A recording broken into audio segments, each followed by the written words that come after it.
The big talking point of the morning, it's about breastfeeding, it's about breastfeeds, mothers who choose to take pictures of themselves breastfeeding, and it's caused a bit of division between mums who feel intimidated by this and can't actually do it or don't want to do it.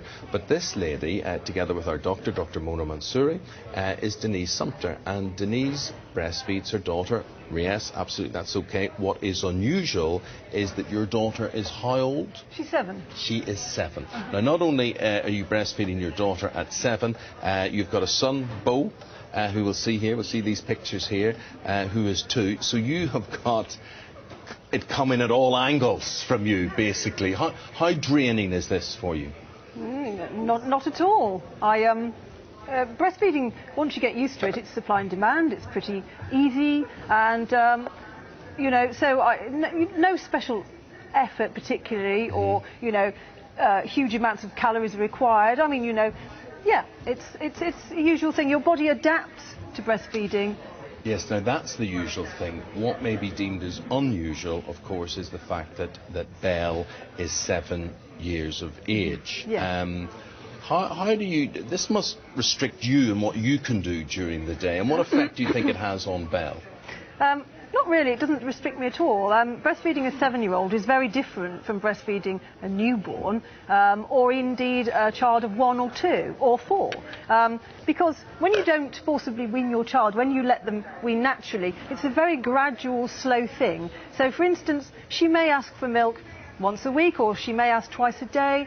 But it's, you know, 2 minutes here and there. It's just a relaxing thing that you do. It's a relaxing thing. I'm really interested in that, Denise. So whereas some children may say, Mummy, can I have a yoghurt or a chocolate bar or whatever? Yes. You think this is a comfy, cosy, bonding type thing between you two? It definitely is, but it's, I think you're wrong to compare it to food, because breastfeeding's a lot more than that, as we know. You can't replace breastfeeding with something to eat or something to drink, because when you breastfeed your child, you're giving them immunobenefits, you're giving them oxytocin, you're giving them bonding, you're giving them proven psychological benefits. Okay. If you know, there's a new study, a Brazil study, that showed a long-term study, 6,000 people. Those children now that start in the study are 30 years old, and they know there's a direct correlation between how long you breastfeed that child and how successful and intelligent they are in their adult lives. Well, your Belle's going to be a super brain at this rate. She wants to be a pop star, and she says, if I breastfeed for long enough, I'm bound to... Bound to sing better. That's right. Let's bring in the doctor now at this stage. Denise, she obviously takes this completely in her stride. She believes this is very, very natural for her. But how unusual is she? I think you are quite unusual, because most people are unable to sort of maintain breastfeeding of any sort, whether it's, you know, for young children or a little bit older children, or older infants, for a long period of time. You're quite right. There are so many health benefits, both for you and for your child, in breastfeeding. But I suppose the thing that's unusual, of course, it's more culturally unusual for us to breastfeed for until later in life. Obviously, historically, we've breastfed our children for much longer, because there was more of a need for it and there wasn't really an alternative. But now we do it much less than we used to. Can I respond to that? Well, can I just say, yeah, you're quite right. You say people can't breastfeed for much longer. Actually, you know, that's not quite right. People can breastfeed. The problem is, of course, they don't get the correct support, and culturally, it's not a thing that's 100% acceptable, so, you know, that's problematical for them. Well, now, Isabel has this ahead of her, okay?